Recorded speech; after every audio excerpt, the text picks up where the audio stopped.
According to Minister with responsibility for youth development, Honorable Kate Lewis, the Division of Youth Development has begun the process of transitioning trainees under the new Imani Program to sustainable employment. Minister Lewis made the statement during government's weekly post-cabinet media briefing on Tuesday. She said from 2013 to 2018, 5,100 young people were engaged in batches 1 to 6.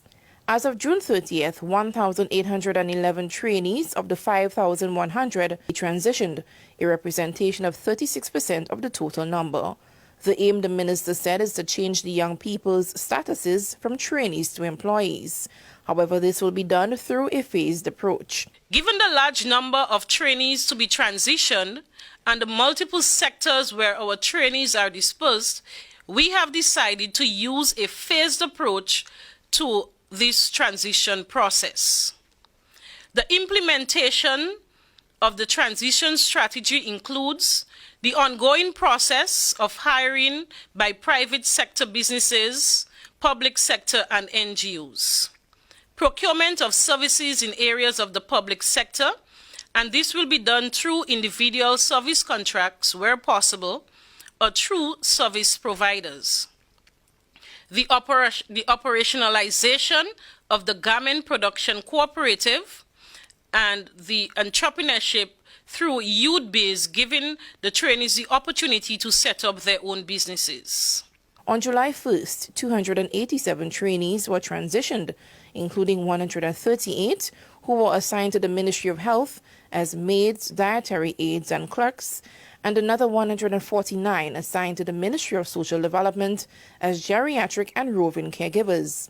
These young people were hired by Grenkeys. Figures from the division stated another 25 trainees were formed into a cooperative. They have registered under the Department of Cooperatives under the name Spice Fashion and Design Cooperatives Society Limited.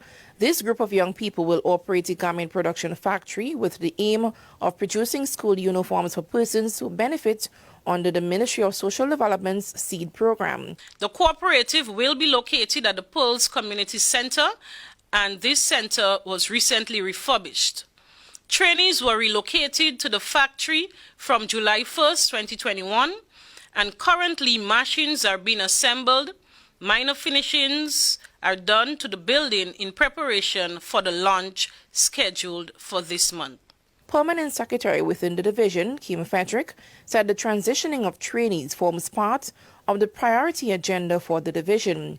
As a result, a committee has been set up to oversee the process. And we would have collaborated with the respective ministries and departments, namely the Ministry of Social Development and the Ministry of Health, as well as the service provider, in that case, Grenkeys, to ensure that the strategy was implemented. And as was indicated earlier, from July 1st, we had 149 trainees who, well, they were trainees, now employees, and under the Ministry of Social Development, and 138 that were assigned to the Ministry of Health, now employees.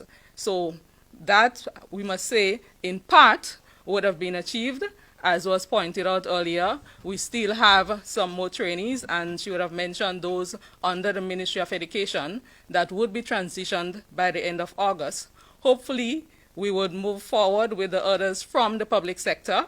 So in terms of the process, what we would have done was engage the various ministries and departments where those trainees are assigned to ensure that the service is required by the ministry and department. Last November, Batch 7, which included 750 young persons, were given an opportunity to gain meaningful training and employment.